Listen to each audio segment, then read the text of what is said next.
Update 5, 7 months ago I was sucker punched by my wife's affair partner in a bar. A small update. This is probably more of a therapy post. First, other betrayed spouse reached out again last night and stated, "While I appreciate you informing me of my husband's infidelity, I am not interested in any long conversation with you or anyone else about this.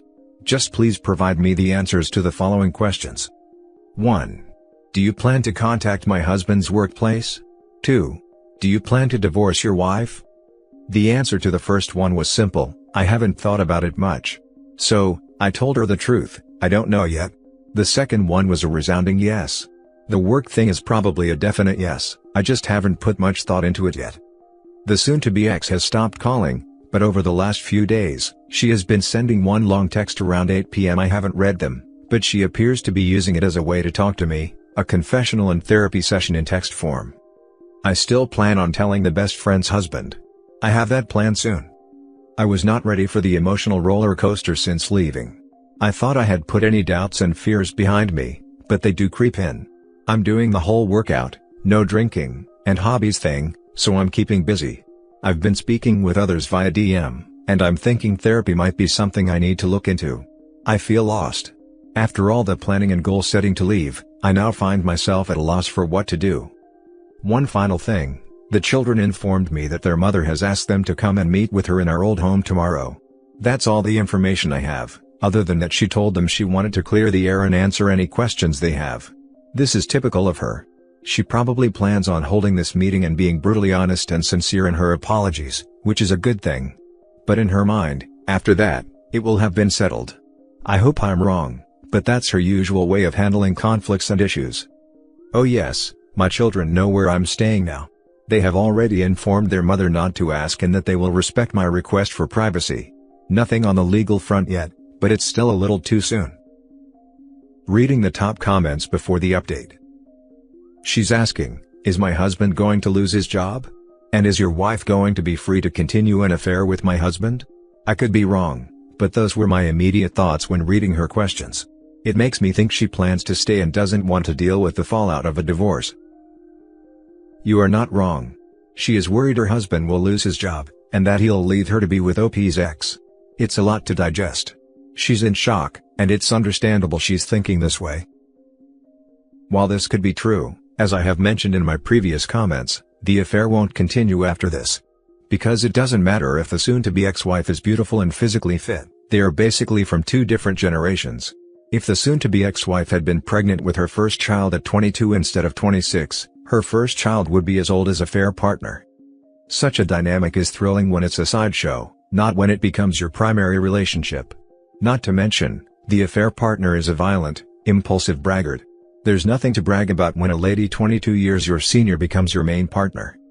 Because if they continue the affair after this, I'm sure the affair partner's wife will also pursue divorce, if she isn't already.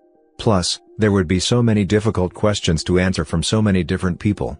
Add to this that they may get fired from their jobs when OP discloses the affair to the workplace. That being said, the soon-to-be ex-wife's relationship with OP is already effed. I don't think she'll try to destroy her relationship with her children by making the affair partner, who is near the age of the eldest child, her primary beau. Most likely, if the soon-to-be ex-wife approaches the affair partner with this proposition, either the affair partner will shut her down to save his marriage, or, if his marriage is already over and his family destroyed, then he might beat the soon-to-be ex-wife up violently for destroying his family and blame her for everything. That's my biggest fear.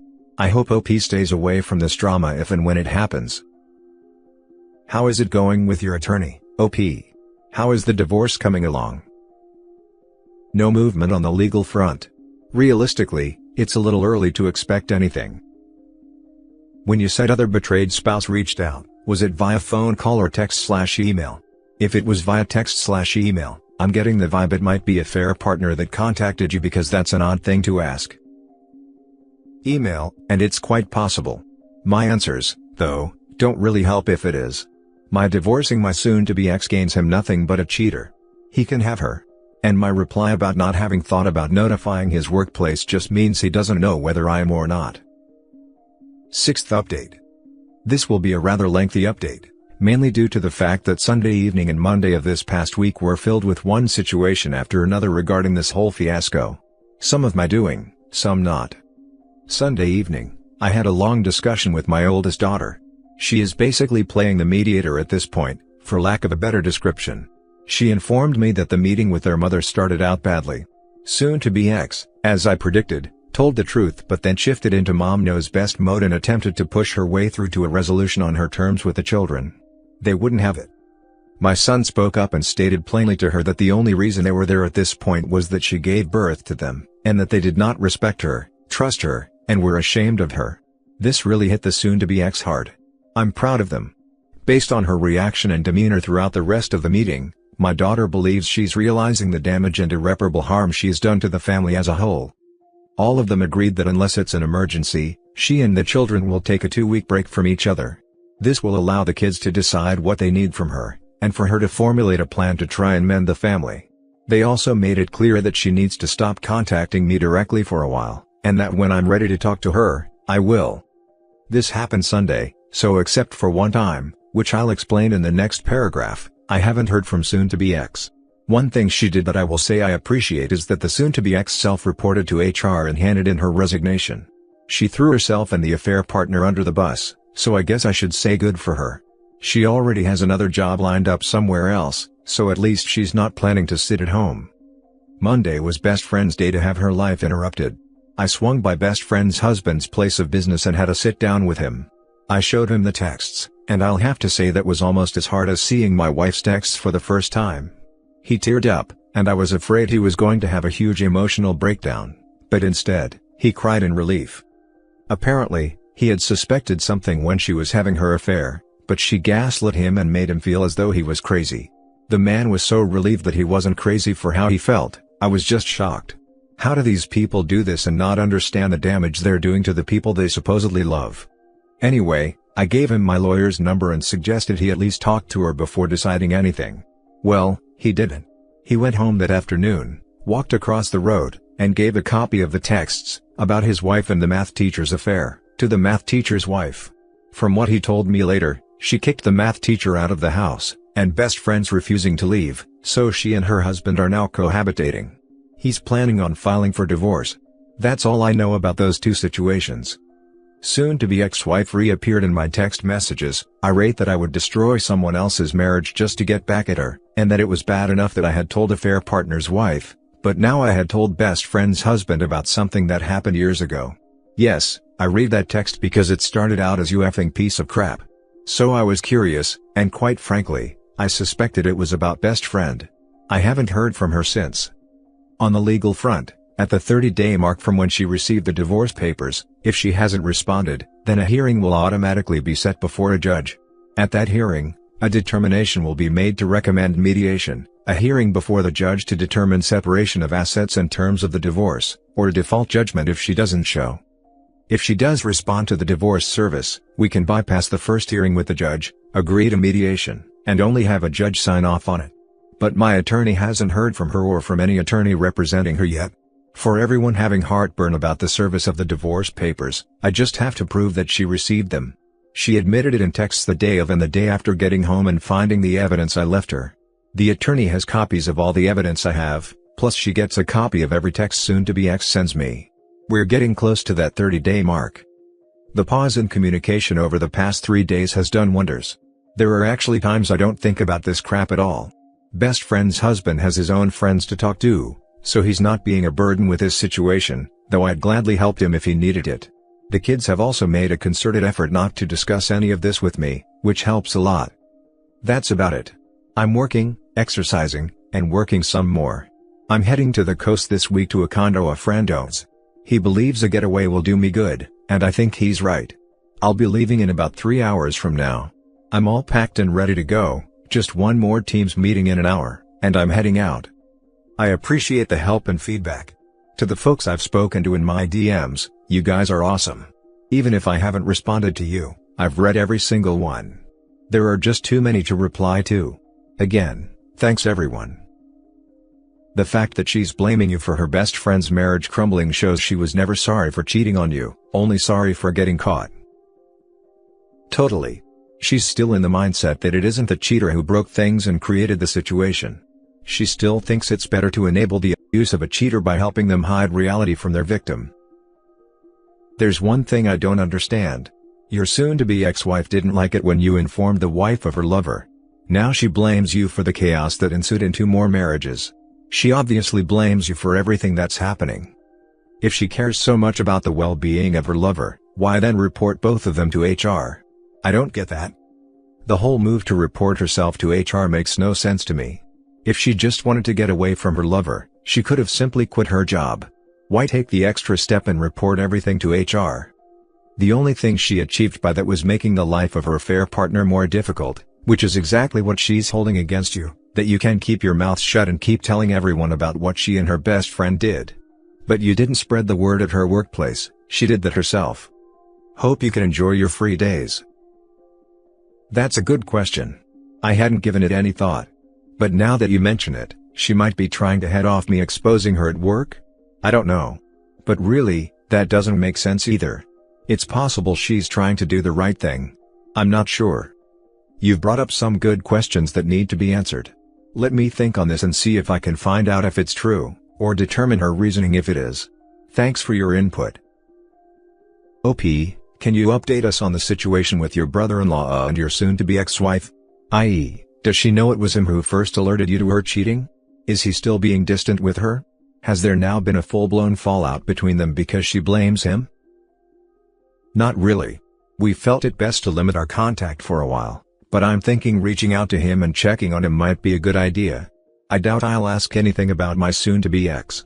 He might volunteer something, but honestly, I'd be happy to just check on him. While it may be justified to see your wife finally facing the consequences of her truly awful actions, I wanted to add a note of caution, OP. Your wife is a person, a broken person, but one you have loved and shared a long history with. Her world is now collapsing around her. She has lost you, been alienated by her children, damaged friendships, and left her workplace, all due to her own selfish, uncaring actions. You, of course, know her mental strength, and she may be as callous as she comes across. However, this may be something a lot of people can't cope with. You're acting from a position of hurt and pain, but you may end up hating yourself if your character becomes cruel. Just be sure that the precise nature of how you've meted out the consequences of her actions, while deserved, aren't so brutal that they push her to do something silly. I'm not necessarily celebrating anything. Remember, my family is in turmoil, and I'm extremely upset about that. But I do believe that one should reap what they sow. Only then can you rebuild your self-respect, integrity, and show true amends to those you've hurt. On to the next story. Girlfriend made up stories about her ex while we were living together. Original post. I have been in a relationship with my girlfriend. Something happened that's been eating me up, and I'd like your perspective. When we were living together, she told me stories about her ex. She said things like, he surprised her at the airport, hugged her, and dropped her off when she was flying home. He hugged her and kissed her on the cheeks when she was emotional. He was invited to her birthday. All these things happened while I had to visit my home since my grandfather passed away. She told me these things 8 months later. When I asked why she waited so long, she said she was scared I would hate her and that I was already going through something. Hearing this while being with her made me insecure and doubtful. I started overthinking and asking her questions about it. Instead of reassuring me, she would shout and say it was the past and that I should leave it alone. There was also a moment when we were discussing what would happen if our relationship didn't work out. I honestly said I wouldn't go for anyone else. She told me she'd probably go back to her ex and get married. That really hurt me. This pattern continued for months. Every time I brought it up because I couldn't stop thinking about it, she would get angry and say I was disturbing her peace. Eventually, she suggested we take a break. The last straw was when she once again compared me to her ex at the airport, telling me how caring he used to be, covering her face from the sun, patting her to sleep, etc. Recently, after 6 months, she admitted that the entire story about her ex wasn't even true. She said she had made it up to get my love and attention, and apologized for putting me through it. She says it's not a big deal and I should be relieved that she didn't actually do such things. Now I'm stuck wondering, why would someone do this to their partner? Can trust ever be rebuilt after something like this? Am I overreacting for feeling betrayed even if it was just made up? I really need outside opinions. Reading the top comments before the update. Maybe it's not made up. Maybe she regretted all the things she said and the easy way out is to say it never happened. Or, maybe it is made up and she expected a very jealous reaction from you, because maybe that's the only way she knows, not that it's okay or acceptable, what love is. However, regardless of the truth, you should have left when she said this. She told me she'd probably go back to her ex and get married. That really hurt me. Yeah, I should have left, but this was my first relationship and I just kept ignoring all those red flags. She's been cheating on you with him when the occasion permits it and is projecting her future behavior. Red flag and then some. Ditch her and live your best life without her lies, trickery, deception and manipulation. Funny thing is, he is married now, got married a few months back. Whatever she told me about him was lies and in her perspective it wasn't a lie, it was just fun. It's her way to get love and attention from me. It was her way of saying what she missed about you without saying it directly. Still, you didn't get there. I agree she could have been direct, but I understand it was her way of telling you that you weren't doing enough for her and giving you the opportunity to change your behavior. I'll tell you once, this is how I deserve to be treated. If the man isn't up to it, goodbye. Lack of maturity on her part and lack of understanding on yours. Update. I've already broken up with her but haven't updated her yet. She's been pleading and begging for another chance, asking me how she can gain my trust back. About a week ago she even threatened to kill herself because she can't lose me. She didn't go through with it, but it shook me. The truth is, I can never go back or trust her again after everything that happened. Deep down it hurts, the memories of how things were before she did all this hit me hard, but I know I need to stay strong.